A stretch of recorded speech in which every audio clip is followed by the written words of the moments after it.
अकेले व्यक्ति को कमजोर समझा जाता है, जबकि वास्तविक जीवन में वही व्यक्ति सफल होता है जो अकेला चलने में विश्वास रखता है।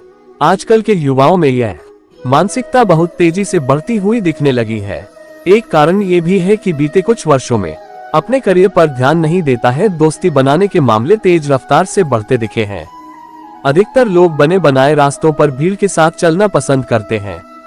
यही कारण है कि ज्यादातर लोग कुछ नया नहीं कर पाते। जब भी आप कुछ नया और बेहतर कर रहे होते हैं तो आप अकेले होते हैं। कई मायनों में एकाकी होना ही आपकी विशिष्टता है। हालांकि अकेले अपने पथ पर चलने वालों का दुनिया मजाक भी बनाती है। अकेला चना भार नहीं फोड़ सकता वाली कहावत ऐसे लोगों को हतोत्साहित करने वाली लगती है, लेकिन इन बातों से सामान्य व्यक्ति घबराकर अपना रास्ता बदल सकते हैं। वे नहीं जो अपने पथ को लेकर दृढ़ हैं।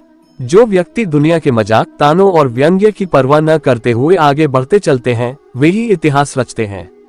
यह विचार आना ही नहीं चाहिए कि कोई कार्य अकेले करने पर असफलता को प्राप्त होगा। व्यक्ति का जन्म भी तो अकेले ही होता है और मृत्यु का वरण भी वह अकेले ही करता है। हर व्यक्ति सोचने, समझने, विचार प्रक्रिया अपनाने जैसे कई मसलों में अपनी तरह का अकेला होता है। ऐसे में अपने मूल विचारों को अकेलेपन के डर से भीड़ के साथ मिला लेना उचित नहीं। व्यक्ति के अंदर नए विचार और आविष्कार की अवधारणा अकेलेपन में ही उत्पन्न होती है।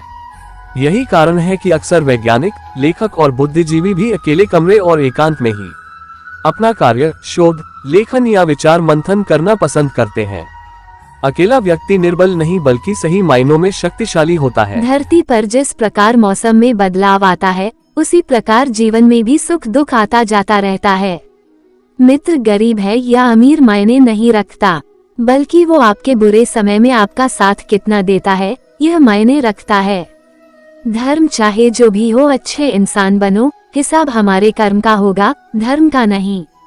किसी दूसरे के जीवन के साथ पूर्ण रूप से जीने से अच्छा है कि हम अपने समय के भाग्य के अनुसार अपूर्ण जिए।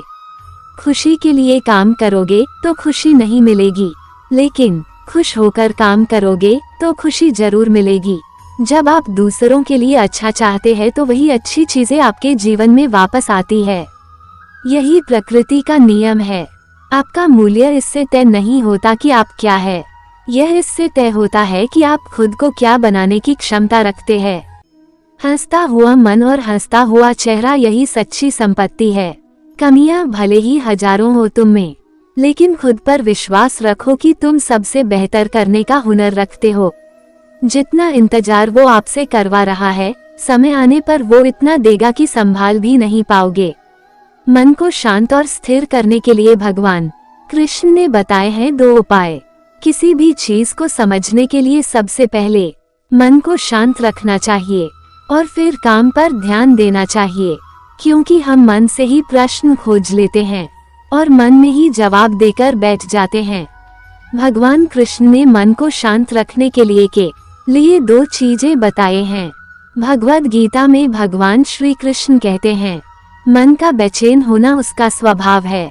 हमारे मन को लगता है कि अगर वह अलग अलग बातों के बारे में सोचता रहेगा तो हमें आने वाली हर मुश्किल और मुसीबत से बचा लेगा, पर ऐसा होता नहीं है। हम अपने जीवन का काफी अधिक समय सोच विचार करके परेशान होने में निकाल देते हैं। भगवान श्री कृष्ण कहते हैं कि मन का ये स्वभाव बदलना मुश्किल जरूर है, असंभव नहीं। अच्छा, अब आप एक बात बताइए, क्या आप कौए को कह सकते हैं कि वो कांव कांव की आवाज ना करे, या फिर क्या आप किसी मेढक को कह सकते हैं कि वह पानी देखते ही ऊंची छलांग ना मारे? हमारे मन का भी कुछ ऐसा ही है। जीवन में कुछ भी होता है, अच्छा या बुरा, हमारा मन उस पर कांव कांव कांव करने लगता है। कांव कांव से मेरा मतलब है चिंता करना, व्याकुल होना। कोई बुरी बात होती भी नहीं है और मन परेशानी की ऊंची ऊंची लपटें लेने लगता है। कभी कभी तो मुझे ऐसा लगता है कि हम में से कई लोग सिर्फ परेशान होने के लिए जीते हैं। सारी परेशानी, पीड़ा, दुविधा अक्सर हमारी मन की बनाई हुई कहानियां होती हैं। अहंकार करने पर इंसान की प्रतिष्ठा, वंश, वैभव तीनों ही समाप्त हो जाते हैं। टिल्डा जीवन में कभी भी किसी से अपनी तुलना मत कीजिए, आप जैसे हैं सर्वश्रेष्ठ हैं। टिल्डा बुरे कर्म करने नहीं पड़ते हो जाते हैं और अच्छे कर्म होते नहीं करने पड़ते हैं।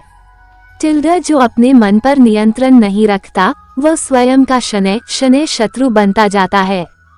टिल्डा बुद्धिमान व्यक्ति को समाज कल्याण के लिए बिना आसक्ति के काम करना चाहिए। टिल्डा स्वार्थ संसार का एक ऐसा कुआं है जिसमें गिरकर निकल पाना बड़ा कठिन होता है। टिल्डा सेहत के लिए योग और किसी की जरूरत पर सहयोग दोनों से ही जीवन बदलता है। टिल्डा आत्मज्ञान की तलवार से काटकर अपने हृदय से अज्ञान के